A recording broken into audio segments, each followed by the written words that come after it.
Kyoto, a city where centuries-old traditions and serene temples collide with the chaos of modern tourism. Once a sacred retreat for emperors and monks, is now a must-see for millions of tourists. But is it still the tranquil cultural gem it's famed to be? In this video, I'll be diving deep into Kyoto's food, temples, and the reality of their over-tourism by rating everything I ate and every place I visited on my one-day trip to Kyoto. Is Kyoto still worth the hype, or is it severely overrated? Let's find out together. Early in the morning, we went to Osaka station and we departed Osaka with the Shinkansen to Kyoto, one of the cities we really wanted to visit on our Japan trip. It is actually suggested for you to stay a few days in Kyoto because there's a lot of things to see and places to visit. But we will only be spending one day here, so we'll make the most of our time in the city when we arrive. Hello everyone! We have arrived at, oh my god, the cicadas are so loud. The weather is really hot today, as expected. It's currently 10:30 a.m. We are making our way now to Hokanji temple, which is known for their pagoda. And yeah, we can't wait to see the streets and what they have to offer. We hopped onto a local bus to go to our first sightseeing spot. Apparently using the bus is actually better for sightseeing and it is the most convenient for visiting tourist attractions, especially temples and shrines which are not usually directly accessible by train. Trains are mainly used for major areas such as Arashimaya, known for their bamboo forest, Fushimi Inari, the Fox Shrine, and also downtown Kyoto. Our first stop of the day is Hokanji Temple, home to the famous Yasaka Pagoda. We came out that random lane and we are at the pagoda area. At first glance, Kyoto surprised me. It wasn't as crowded as I imagined and I thought, okay, maybe Kyoto isn't as overrun by tourists as everyone says. But oh boy was I wrong. It turns out this was just a quiet beginning to what would become a much busier day. The narrow cobblestone streets here lined with traditional wooden houses and shops really made me feel like I had stepped into a time machine back to old Japan. The atmosphere was peaceful and their picturesque scenes here are one of the most timeless backdrops Kyoto has to offer. And there are still people wearing kimono in this heat, which is amazing because I don't think I can stand it. From what I've heard, unlike many pagodas, you can actually go inside Yasaka Pagoda here to explore its peaceful interior, though we didn't get to check it out this time. Thankfully, the area wasn't crowded when we visited, but the downside, the heat. OMG guys, the Japanese summer heat is brutal. Just when we were about to melt under the sun, something caught Rich's attention. This is a tiny restaurant called Mizuirote where we made a quick stop and tried their mouth-watering fried minced meat cutlet. The place was cozy and offered the perfect spot to rest and recharge before heading to our next destination. For our cutlets, we ordered one with gooey egg yolk center and the other filled with cheese. And of course, we also ordered some refreshing drinks to help us cool down from the sweltering heat. I give this place a 7.5 out of 10. Besides this spot, there are plenty of other charming places in the area, each adding to the quaint vibe of the neighborhood. Compared to the other places we'll visit later in this video, this place isn't that crowded, though I'm not sure if we just got lucky this time. Rating-wise, based on scenery, 7 out of 10, but overall I'd rate this entire experience in itself a total of 8 out of 10. Yasaka Pagoda felt like a great first step into our journey to explore the rest of Kyoto. Right now we're in downtown Kyoto making our way to our next stop. Guys, I'm not making this up when I tell you the streets here literally look like Melbourne to me. But the next stop on the itinerary is not Melbourne, instead we're heading to Nishiki Market, often referred to as Kyoto's kitchen. We arrived at like the Tokyo Central area. There's like so many shops here and I'm so surprised because this low-key looks like Melbourne, I'm not joking. And I actually had one Japanese friend who once told me that Melbourne looks like Kyoto and I could not understand it until I saw how the streets looked like just now and I was so shocked because all the shops are like small and it just looks exactly like Melbourne. I don't know how to explain it. It's like small and the shops are similar. The vibe is there, like it literally looked like Melbourne. They have so many cute shops here as you can see. Nishiki Market is a bustling 5-block long market street filled with over 100 shops and stalls offering everything from fresh seafood and seasonal produce to unique Kyoto delicacies. As you wander through the narrow lanes, you're surrounded by an array of colors and aromas. Local and tourists alike come here to sample traditional street food, try famous Japanese snacks, or even pick out fresh ingredients. Whether you're craving something sweet, savory, or looking for authentic souvenirs, Nishiki Market has it all and it's an absolute must visit in Kyoto. Our first stop is this place that specializes in skewers where we bought 3 different flavors. Rich got us some skewers. So this one is uni with caviar, chicken thigh for both, 1 salt and 1 soy, and this is the chicken skin. The smoky grilled flavor of these skewers really hit the spot, juicy, tender, and packed with just the right amount of seasoning. Honestly, they were a great little pick-me-up. I'd give them a solid 7.5 to 8 out of 10. Even though they're delicious, don't fill up your stomach just yet because there are so many other stalls to check out. Nishiki Market is packed with all kinds of snacks and treats, each stall offering something unique and delicious. We just finished eating the skewers not too long ago. How would you rate it? Good. Amazing? Really good, yeah. Right now we're just looking at all the other shops. They've got so many street food around here and a lot of gift shops as well, a lot of little desserts. So you guys should definitely check out this market when you're here. Nishiki Market is open daily from 9 a.m. to 6 p.m. but if you want to avoid the crowds, it's best to come early in the morning or later in the afternoon. The market can get pretty packed, especially around lunchtime, so timing your visit is key if you want to fully enjoy the experience without feeling rushed. As we continue exploring, we stumbled upon a stall selling fresh sashimi and I knew we had to stop because Rich loves sashimi. Rich decided to give it a try to experience some authentic sushi here in Kyoto. Rich's tuna is here. Is it tuna? Yeah, Otoro is the fattiest part of the tuna. So there's Akami, Chutoro, and Otoro. Akami is the leanest, the middle one is Chutoro, and the fattiest one is Otoro, which is this one. Never mind, don't expect, I cannot hear you. It's very fatty. Let's show you the least fattiest.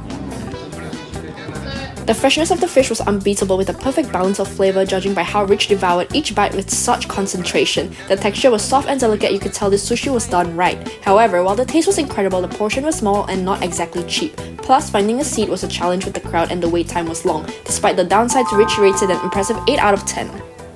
After enjoying the fresh sashimi, we wasted no time and dove into our next seafood dish. We ordered these beautiful marinated humongous scallops on a skewer. The moment we took a bite, the juiciness exploded in our mouths, releasing a burst of savory flavor that was perfectly complemented by the marinade. Each scallop was tender and very, very delicious, guys. This is easily a 10 out of 10 for me. Despite how delicious the savory food is here, don't miss out on the sweet stuff either. I don't know why the daifuku in Kansai region of Japan just hits differently for me. Rich bought me a strawberry daifuku. I can't wait to try it. Yummy! The strawberry daifuku I ordered was such a delightful treat. The moment I took a bite, I was greeted with the soft, chewy texture of the mochi which enveloped a juicy sweet strawberry at its core. This daifuku was so heavy and it's so big, guys. The sweetness of the strawberry perfectly balanced the subtle sweetness of the mochi. I literally rate this a 10 out of 10. I literally entered my daifuku phase after eating this. 美味しいですか?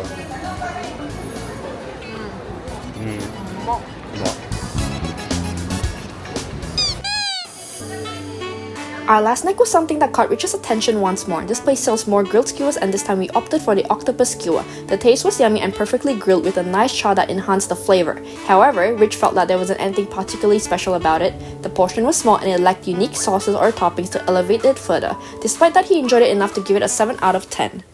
How does it taste? Salty.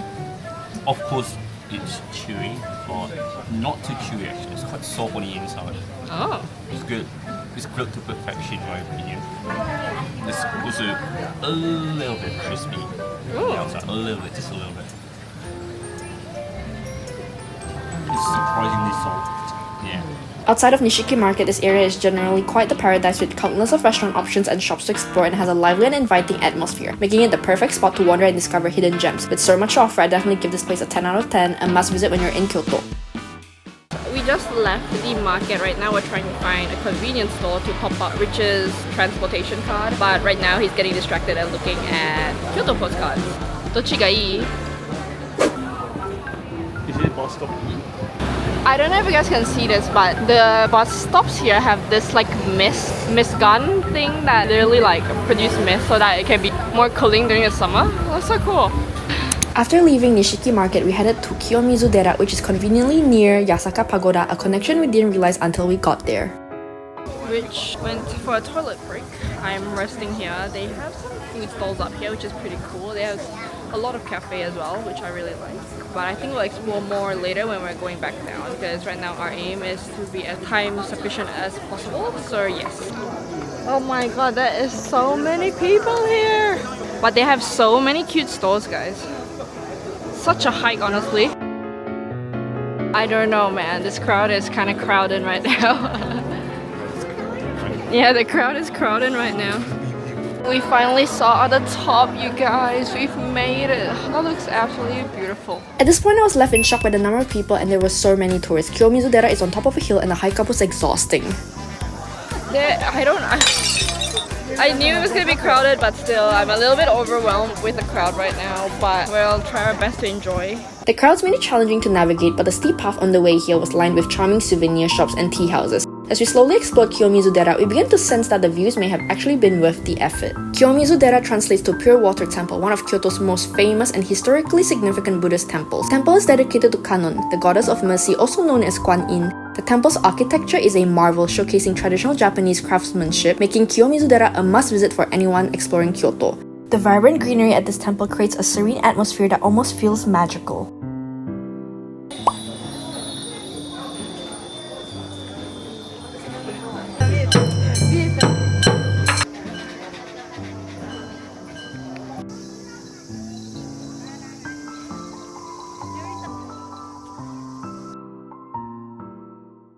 The lush landscape enhances the temple's beauty, offering picturesque views that overlooks the hills and valleys. It is renowned for its stunning wooden stage that juts over the hillside, offering breathtaking views of the trees below. I just can't imagine how gorgeous this view is going to be during autumn and spring as well. So we just finished going around the temple up on the mountain. Now we are doing a forest walk down. I am assuming this is going to lead us to like the ultimate exit, hopefully. I still really like it here even though it's really crowded. It is a very nice temple, however, because it's also a tourist attraction, there's just way too many people. If I were to rate this like as a tourist attraction, I think there are better places that I can explore. We came across the Ottawa waterfall where visitors would queue up to drink from 3 streams of sacred water, each believed to bring different benefits such as longevity, success, and love. If I were to rate this place purely for its history and beauty, I'd give it an 8 out of 10, but factoring in the overwhelming crowds and exhausting hike, the entire experience lands at a 6 for me. But it's still worth a visit because the journey up offers plenty to see.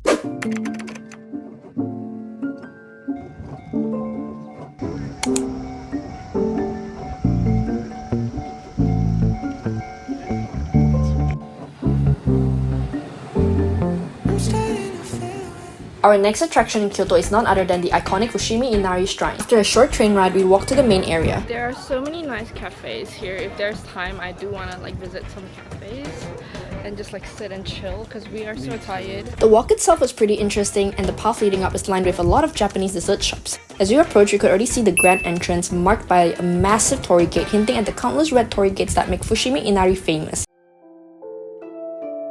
The atmosphere felt charged with energy as visitors from all over gathered to start their journey through the shrine's winding trail. But thankfully, it wasn't as crowded as our previous location, giving us some room to breathe. Fushimi Inari Shrine itself is open 24 hours a day, so you can visit at any time. This place is famous for its long red torii gates that wind up the sacred Mount Inari. It is dedicated to Inari, the Shinto god of rice and prosperity, and it has long been a place of worship for business owners to seek blessings for their success. The red torii gates were all donated by the people throughout centuries, which is why the shrine now has more than 10,000 vibrant gates. Red was traditional belief to ward off evil spirits. As you explore, you'll notice fox statues throughout the grounds which are believed to be messengers of Inari, and these foxes are believed to protect the shrine and its visitors. Okay guys, this is the map. Currently we are here. I do not want to climb anymore because it's so crowded, and yeah, maybe I'll come back next time in the future if I ever travel to Kyoto again. Since we are like short on time, I just don't want to waste any more time, but I'm glad I get to experience this far, so I think I might just head back. What do you think? Yeah, you okay? Personally, I like that this place isn't overly crowded except for the areas when you're walking through the gates, but frankly speaking, there wasn't much to admire beyond the red torii gates themselves, so for me, I'd give that place a 7 out of 10. Next up, we headed to a cafe nearby to rest up. Hey guys, we just placed our order, so we're currently at this cafe. I actually don't know the name of this cafe, we just passed by it. It's around Inari Shrine. We decided to take a break. It's enough walking for today. My feet really hurts. Like, it feels like something is just stabbing my heel. So right now, we chose the outside seating because the inside is more traditional style, so they actually like sit on the floor. Rich says that his jeans is affecting his thighs so much that yeah, he just can't sit on the floor. So we sit on the outside seating, which is not bad because they even have an AC here.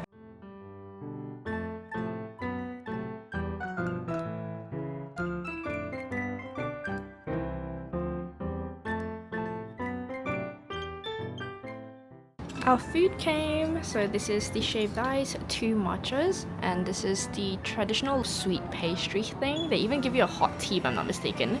So yeah, very excited to dig in and try. Obviously, I'm gonna start with my shaved ice because I've been wanting to eat this. It's literally shaved ice with syrup. Unfortunately, I really don't remember the name of this place, but it's pretty easy to spot when you're on the way to the shrine, and their menu here looks so good. This Japanese dessert we got was literally amazing, you guys, but I forgot what it's called as well.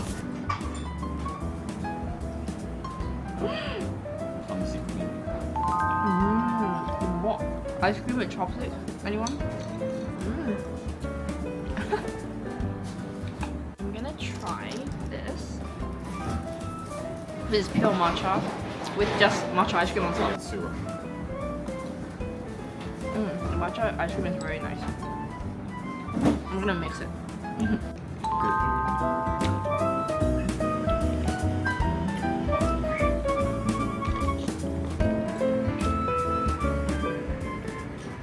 We can't end the Kyoto trip without another round of daifuku because the food here really hits different, y'all. We got a strawberry chocolate flavored one and a mango, and they're both so good.